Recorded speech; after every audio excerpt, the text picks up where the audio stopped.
Banlist literally dropped 10 minutes ago. Every time the Banlist drops, I have this ritual, guys. Like, this is what I do each and every single time a Banlist drops.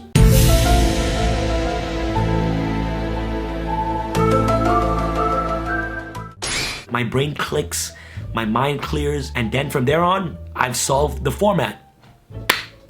And if you guys saw the Banlist, 75% of the cards I predicted got hit on the Banlist. I'm kidding, guys. I love you guys so much, but seriously, today we're gonna be talking about the top 5 best meta decks for 2019, okay, guys? So, and obviously by the title it says February 2019 format. It doesn't make sense, the title of this video, January 2019 format, because January is literally like ending in a week. We have YGOPro Chicago literally next week, which starts off February. This topic is always really controversial. There's gonna be people that agree, and there's gonna be a lot of people that disagree with my video. At the end of the day, if you guys agree or disagree with some of the choices that I actually mentioned in this video, make sure you guys leave in the comment section below on why you agree or why you disagree. Hopefully you guys can go ahead and do that. And if you guys want to help support the channel, make sure you guys get the brand new 2019 playmat today. This is the brand new Stardust Dragon versus Red Dragon Archfiend playmat. This is the #1 most voted playmat of 2019. I asked you guys what playmat you guys want to see, and you guys are the one that actually voted for this playmat, okay? So if you guys want to help support the channel,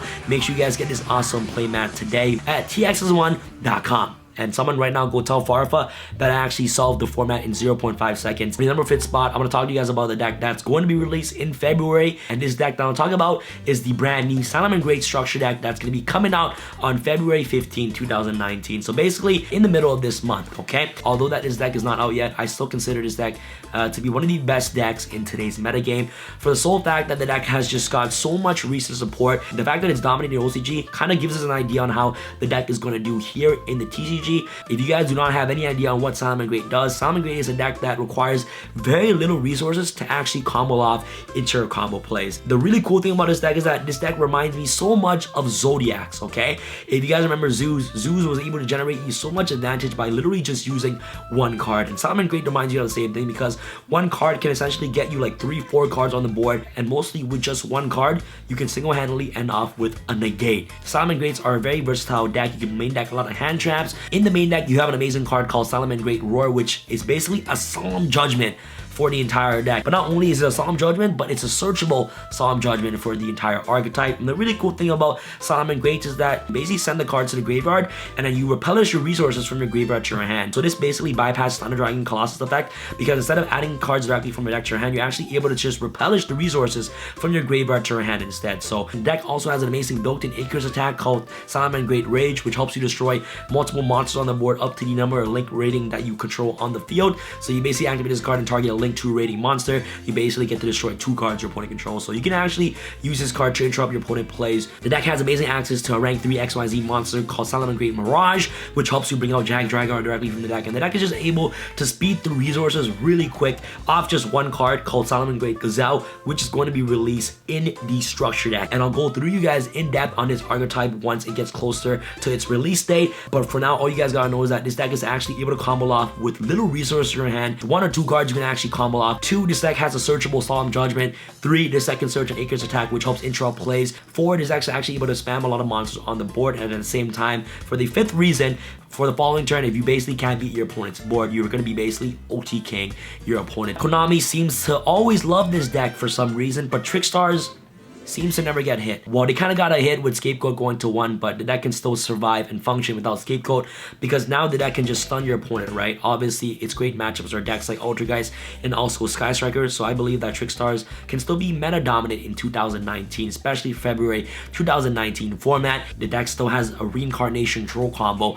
which is basically an FTK in today's meta game. The deck can main deck a lot of hand traps. Candina's at 3, Light Creatures at 3, Light Stage at 3. The deck is essentially still at full power, and with Scapegoat getting hit to 1, the deck basically just needs to slow down a little bit. The deck was already very stun heavy and stun based, you know, in previous format, but now since Scapegoat got hit to 1, the deck can just lower its aggressiveness by just a little bit, but that doesn't mean that the stun factor doesn't win them games, right? They can main deck cards like Trap Tricks, which helps you get access to cards like Artifact Sanctum in the main deck to actually help prevent your opponent from utilizing the extra deck. Obviously, as a form of aggressors, we'll see how this deck does in you know, future events. So the deck can either go down the ladder or proceed up the ladder in today's metagame. And also with the new set Stardust Strike, the brand new Trickstar Honest Monster has been released, so that card can definitely boost up Trickstars by a bit. And the really cool thing about Trickstar is that they no longer have to rely on Pot of Desires to actually get into their resources. And this is because of the brand new pod card, Pot of Extravagance. Obviously, a deck like Trickstars don't even need to rely on the extra deck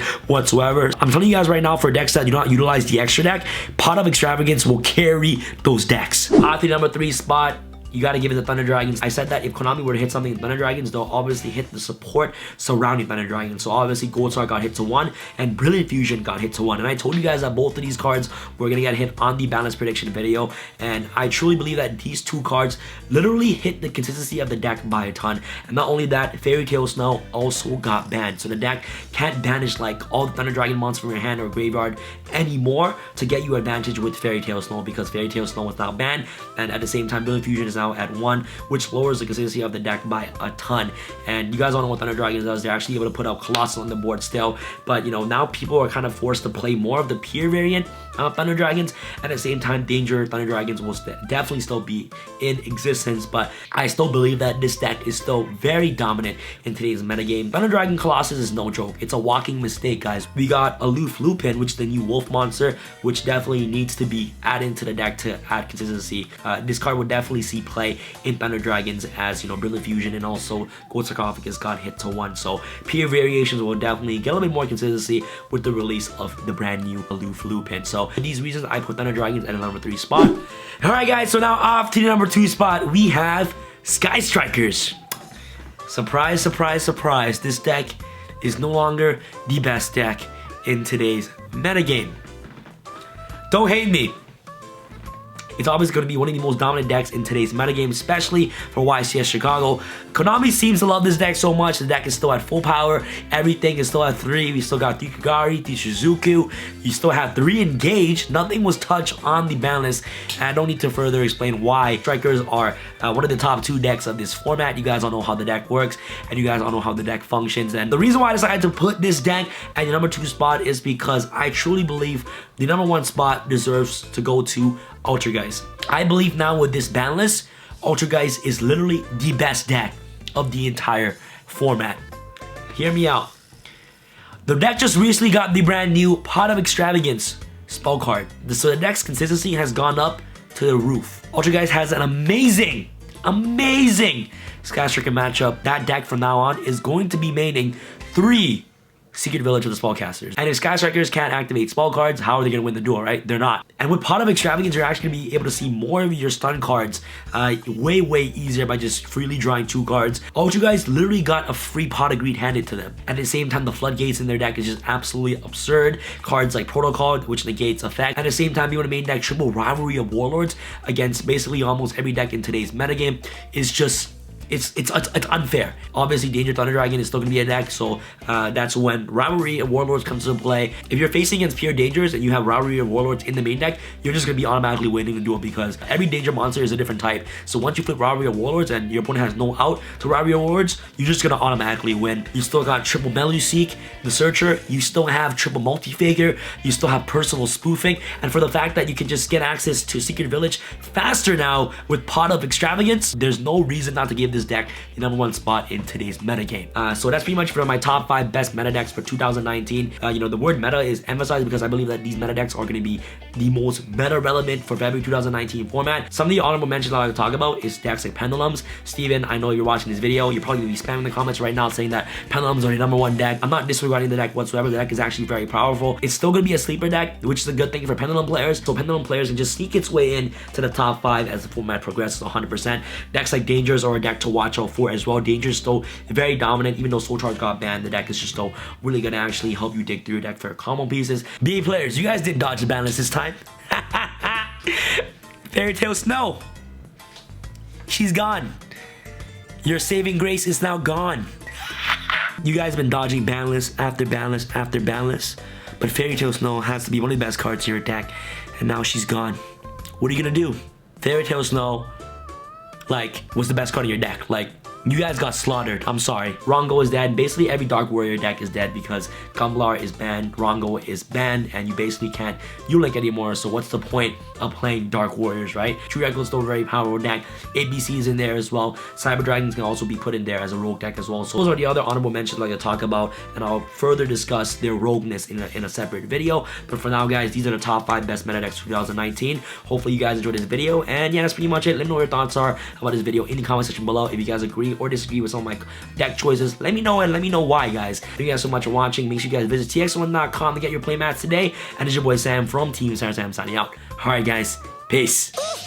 I feel like Usain in the cheetah print. Talk fresh game, I don't need a minute. R.I.P. the game, I need a minute. Okay, let's proceed with it. I'm in the house, got the deed with it. These bozos always sneak this and they taking shots. I'm a key with it. Like, no, this league business.